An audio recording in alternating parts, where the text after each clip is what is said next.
Ер нь нэгдүгээр улсын их хурлын гишүүд бол өөрийнхөө байр суурийг илэрхийлэх бүрэн эрхтэй. Өөрийнхөө байр суурь гэдэг чинь хурлд оролцохгүй байгаач улсын их хурлын гишүүний бүрэн эрх. Улс төрийнхөө байр суурийг илэрхийлж гэнэ гэсэн үг. Энэ үндсэн хуулиар хамгаалагдсан зүйл. Ялангуяа одоо засгийн газар тогтвортой байх эсэх тухай асуудал гэдэг бол гишүүд тогтвортой байхын төлөө явна шүү дээ. Тийм биз дээ. Тэгэхээр тэрэн дээр засгийн газраа одоо тогтвортой байхын төлөө явж байгаа гишүүн гэдэг бол өөрийнхөө энэ улс орны тогтвортой байдлын төлөө улс төрийн байр суурийг илэрхийлж гэнэ гэсэн үг шүү дээ. Тэгэхээр энэ дээр бол гишүүдийн тэр эрхийг хүндэлж хандах хэрэгтэй. За тэр дэгийн тухай хуулийн асуудал яригадаад байна. Энэ нөгөө сая өөрөө асууж штэ. Нөгөө банкны хорооны саналын томьёолоор санал хураах үгүй юу гэ. Энэ дээр 19 оны үндсэн хуулийн өөрчлөлтийн цаад санаа агуулга ерөөсөө эхнээсээ юунд оршиж исэн гэхээр засгийн газрыг унах энэ процессыг аль болох хүндрүүлж өгтөл оршиж исэн. Энд нэг томьёол өөрчлөөд саналын босгыг өөрчилж болохгүй. Энэ үндсэн хуулийн цаад үзэл санаа чинь тэх гэж өөрчилсөн байхгүй юу? 30 жилд 27 засаг хідүүлэхнээ нийлж хагаад өөрчлөөд унгаагаад ээж болж исэн учраас ийм юм байж болохгүй. Энэ босго нэг л байх хэвээр. Ямар томьёоллоос үл хамааран цаад яригдж байгаа асуудал засгийн газар огцрохгүй юу гэдэг асуудал яригдж шít. Энэ дээр нийт гишүүдийн олонх гэдэг үгээрээ заагаад өгсөн. Энийг ямар нэгэн байдлаар одоо өөрчлөх ямар ч боломжгүй. Тэгэнгүүт одоо юун дээр дэгийн тухайн хууль дээр энэ нөгөө саналын томьёол гэж яригдаад байна шүү дээ. Маш тодорхой заагаад өгсөн. Жишээлбэл хуулийн төслүүд тогтоолын төслүүд ерөнхийлөгчийн хоргийг хүртэл хилцэхэд тэн дээр тодорхой заасан байхгүй. Дэгийн хууль дээр нөгөө банкны хорооны саналын томьёолоор санал хураана гэдэг. Тэгтэл засгийн газрын асуудал дээр хууль тогтоогч бүр маш тодорхой энэнтэй танилцсанаа гэж заагаад өгч сонсоод танилцсан. Хураахтаа бол үндсэн хуулийн дээр тодорхой заагаад өгсөн. Засгийн газар огцрох хэсэг асуудлаа. Түүнээс бол огцруулъя гэдэг энэ асуудлыг дэмжихгүй юу гэдгээр л тэр агуулгаар санал хураалт явагдана гэхээс тэнд бүр ингээд саналын томьёолор гэж нэг ч үг байхгүй байхад энийг одоо толгойдоо гүйцээж юм уу бодоод энэ ийм л байж таараа гэж тэгж бодох орон зай хууль тогтоогч үлдээгээгүй байхгүй юу? Маш тодорхой байгаа. Нийт гишүүдийн олонхоор гэдэг. Тэгэхээр би энэ дэр бол ахаал яг л хууль одоо ингээ үг үсгээр нь л ярьж байгаа байхгүй юу?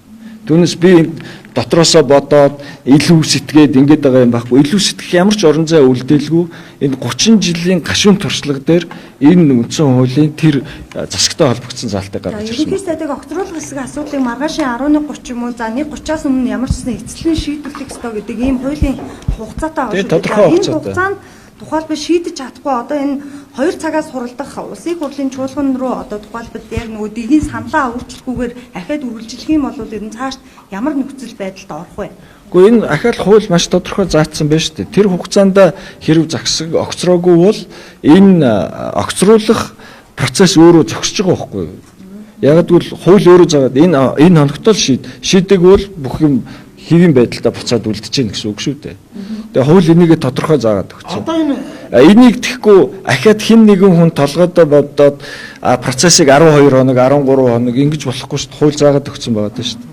Одоо энэ болгонтой эдит даргын энэ баримтлаад байгаа энэ зарчим хэм хуулийн заалт нь өөрөө хүчингөө болсон буюу өмнөх 19 оны өөрчлөлтөөс өмнөх хуулийн заалтыг барь сайжруулад шүү дээ. Энэ өөрөө боломжтой юм. Хуулийг үнцүүдийг сайжруулах. Яг өмнөх нөгөө ерөөсөө яг одоо тэр 19 оноос хойш засгийг амархан өөрчлөөд байсан тэрийг л өөрчлөх гэж 19 оны үндсэн хуулийн өөрчлөлт орж ирсэн байхгүй. Тэгэхээр 19 оноос өмнөх одоо прецедентуудыг буюу ийм тохиолдлуудыг эзэлсгэж авч ерөөсөө хэрэгжилж болохгүй. Нэгт.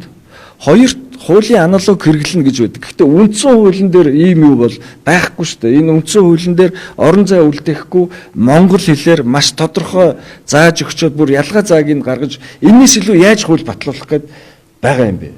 Энэс илүү яаж тодорхой та нар хуульч байгаа тэргүй та нар өөрсдөө уншаад үзэл. Бүр тодорхой ингээд дэгийн хууль дээр энэ дээр бол саналын томьёолоор явна. Энэ дээр бол уншаад танилцуулна, сонсно гэдэг шүү дээ.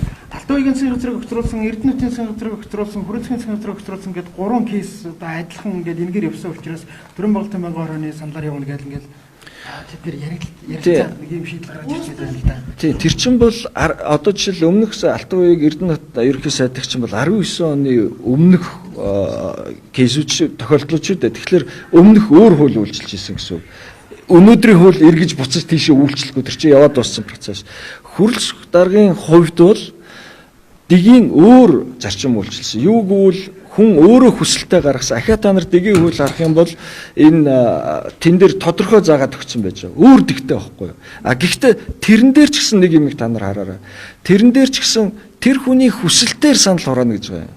Түүнээс бол байнгын хорооны саналын томьёолоор санал хураана гэж тэн дээр ч байхгүй байгаа шүү. Тэгэхээр засгийн газрын асуудал дээр тэр өөрөө хүсэлтээрээ өгнө үү эсвэл 4-1-ийн санал гаргаснаар энэ процесс явна уу аль нь дээр нь ч байнгын хорооны саналын томьёолоор санал хураана гэж үг үсэг байхгүй.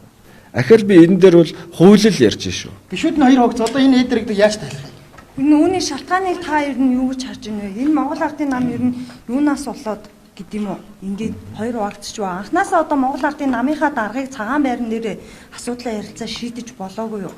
Ингээд төрийн зовлон болгоод одоо ингээд үндсэн хуулийн зөрчил рүү хүртэл оруулах ийм нөхцөл байдалд хүрчээд байна шүү дээ. За би одоо энэ дээр өөрийнхөө л байр суурийг хэлье. Ямар ч улс төргүүгээр ахаад үндсэн хуулийг битгий өөрчлөө гэж би хамгийн их ярьсан юм биз. Ийм амаргүй асуудал гарна шүү гэд. Тэгэхээр одоо яах аргагүй энэ биш юу 23 оны үндсэн хуулийн өөрчлөлт энэ нөгөө 126 та болгоод ингээ өөрчилж яхад чинь засагт бол энэ амаргүй асуудлууд үүснэ шүү л гэдгийг ярьж ирсэн.